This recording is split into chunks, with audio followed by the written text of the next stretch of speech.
tous. Madame la sénatrice, merci de nous accueillir. Et au-delà de l'accueil, je crois que c'est un engagement qui est connu et reconnu de longue date. Et je tenais à vous en rendre hommage.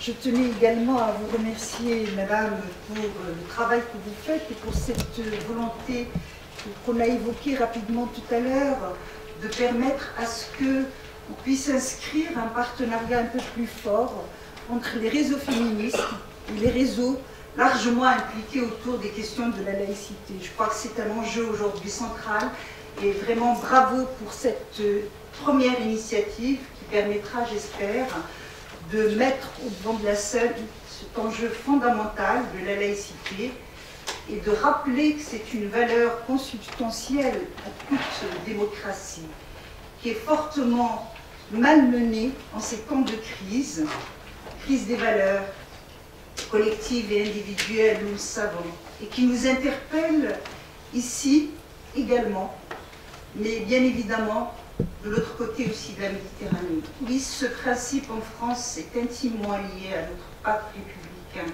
Cela a été rappelé à maintes reprises depuis plus d'un siècle. Ce principe qui est par essence un vecteur d'émancipation individuelle, de liberté, en rupture avec toutes les aliénations culturelles patriarcales et avec tous les fanatismes qui justifient les rapports de domination d'un sexe sur l'autre. Ce principe appliqué configure alors une société démocratique, humaniste, fondée sur l'égalité des droits et le respect individuel. Et donc, qui dit laïcité, dit garantie pour les droits des femmes. Nous savons, dans ce contexte de mondialisation, de conflits, de crise économique, d'inquiétudes individuelles exacerbées sur l'écologie, la santé, l'emploi, l'avenir, nous constatons que le triptyque démocratie, laïcité, droits des femmes, aujourd'hui, plus que jamais, est contesté par les intégrismes de tous bords, dont on perçoit toute la violence dans nos débats actuels.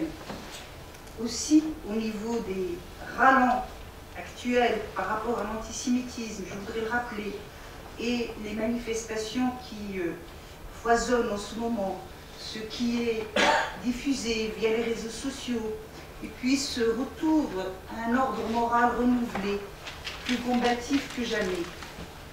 Oui, chers amis, l'actualité regorge malheureusement d'exemples en tout genre. Je n'en citerai que 3 pour la France. Je voudrais rappeler que suite aux manifestations hallucinantes, il y a quelques mois, contre le mariage pour tous, expression laïque qui caractérise l'engagement mutuel, voilà que les mêmes se mobilisent contre l'IVG, contre le droit à l'avortement. On les a vus défiler en nombre dimanche dernier. Pire, l'Espagne, qui était devenue exemplaire par ses lois en faveur des droits des femmes, est aujourd'hui un pays sous l'emprise d'un marasme économique qui balaie les droits sociaux et favorise le réveil des forces extrémistes catholiques, aboutissant ainsi à une remise en cause sans précédent du droit fondamental à l'avortement. Je ne parlerai pas de cet antisémitisme qui cherche à gangréner notre démocratie sous le prétexte de la sacro-sainte liberté d'expression, liberté qui nous est chère, mais qui est devenue le lieu favori de l'instrumentalisation des acquis de notre démocratie et de la laïcité par des intégristes de tous bords.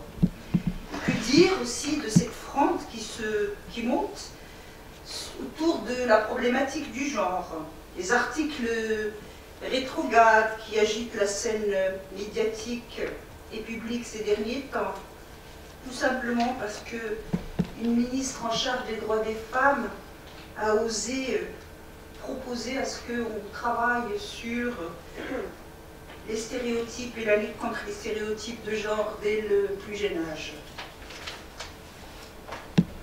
Face à cette situation, nous devons absolument nous mobiliser, cela a été dit, pour défendre nos valeurs démocratiques, car nous sommes attendus aussi par nos amis non loin d'ici, du Maghreb et du Machrek, ces femmes qui ont montré une fois de plus qu'elles étaient des combattantes tenaces aux avant-postes des révolutions qui ont émaillé le printemps arabe.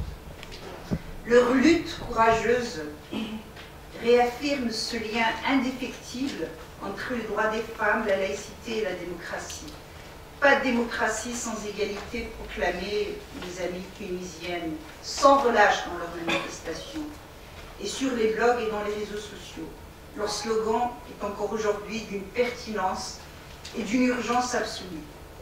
Ce lien entre démocratisation, laïcité et droits des femmes, nous le savons, est menacé par la montée en puissance des forces obscurantistes islamistes qui cherchent à récupérer les révolutions et à priver les femmes des luttes qu'elles ont contribuées à mener. C'est pourquoi nous devons poursuivre notre engagement aux côtés de ces femmes et leur réaffirmer encore et toujours notre solidarité. Il est de notre responsabilité de porter leur message universaliste et de nous faire l'écho de leur situation actuelle. Mais nous avons aussi beaucoup à apprendre de ces femmes.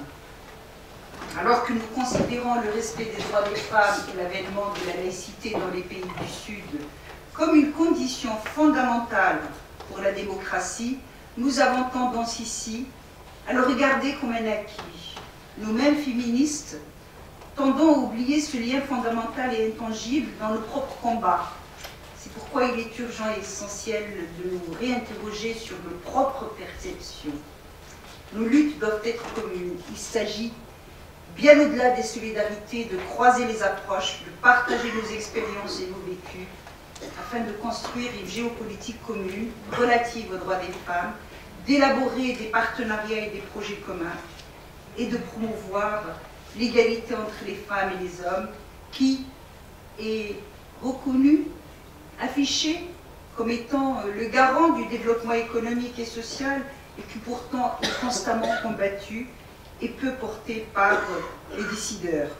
Je sais que c'est une vision qui est également partagée par notre ministre des droits des femmes, Najat Vallaud-Belkacem, et qui, sur ce plan-là, je crois, se démarque très clairement par rapport à d'autres acteurs publics et politiques, qui portent notamment depuis 2 années une véritable action volontariste et un objectif ambitieux pour construire une diplomatie des droits des femmes. L'actualité et l'universalité de ces enjeux rendent essentielles des rencontres telles que celle d'aujourd'hui. Il est donc indispensable de partager cette analyse commune qui transcende les frontières pour alimenter nos mobilisations d'aujourd'hui et de demain. Il en va de notre liberté à toutes et à tous.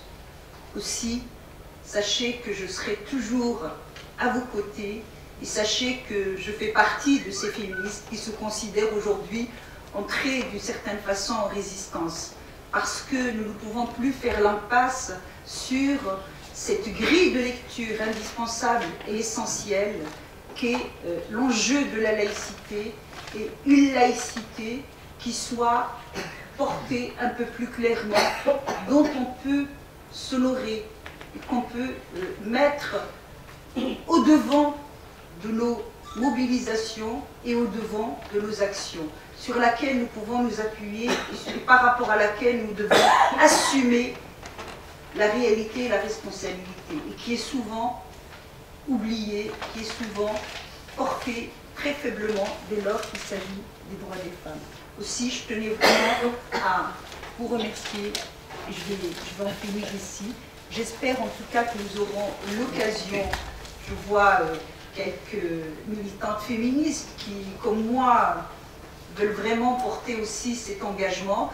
Et je pense que nous aurons l'occasion de travailler un peu plus régulièrement et plus fortement avec ceux qui, comme vous, portent aussi ce combat depuis de nombreuses années et essaient de lui donner une vivacité à travers l'action européenne. Je vous remercie.